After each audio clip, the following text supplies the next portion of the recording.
എൻ്റെ എല്ലാ പ്രിയപ്പെട്ട സുഹൃത്തുക്കൾക്കും ഐതിഹ്യ കഥകളിലേക്ക് സ്വാഗതം. ഇന്ന് നമ്മൾ പറയുന്നത് ഐതിഹ്യമാലയിലെ ഒരു യൂറോപ്പിൻ്റെ സ്വാമിഭക്തി എന്ന കഥയാണ്.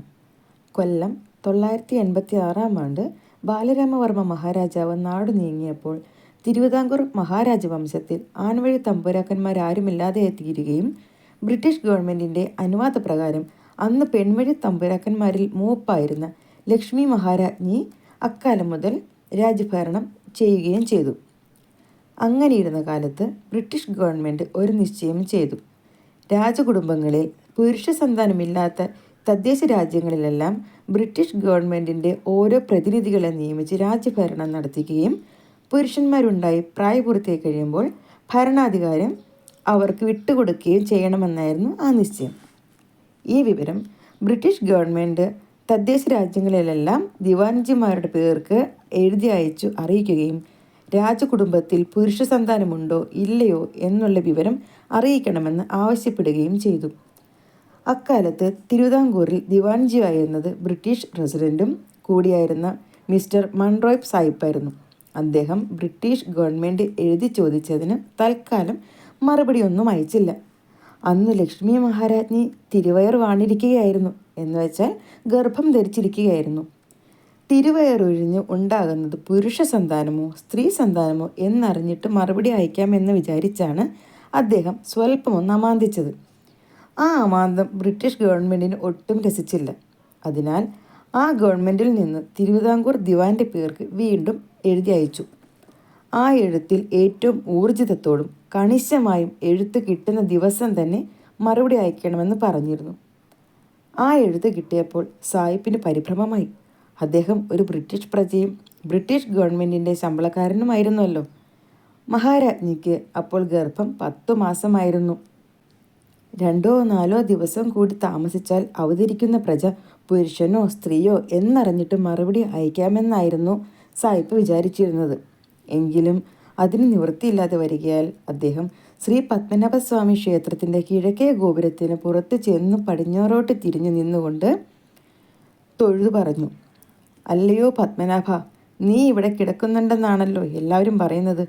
മഹാരാജവംശത്തെ രക്ഷിക്കാനുള്ള ചുമതല നിനക്കാണല്ലോ. ഈ രാജ്യം നിന്റെ വകയാണല്ലോ. ഇതിൻ്റെ ഭരണം അന്യന്മാരുടെ കൈവശമായാൽ പിന്നെ അത് വീണ്ടെടുക്കാൻ അത്ര എളുപ്പം സാധിക്കില്ല. അതിനാൽ ഇതാ ഞാൻ ഈ മഹാരാജവംശത്തിൽ പുരുഷ സന്താനം ഉണ്ടെന്ന് തന്നെ മറുപടി അയക്കാൻ പോകുന്നു. എൻ്റെ മറുപടി വ്യാജമാണെന്ന് വന്നാൽ ബ്രിട്ടീഷ് ഗവൺമെൻറ് എന്നെ വെറുതെ വിട്ടേക്കുകയില്ല. അവർ എന്നെ കഠിനമായി ശിക്ഷിക്കും.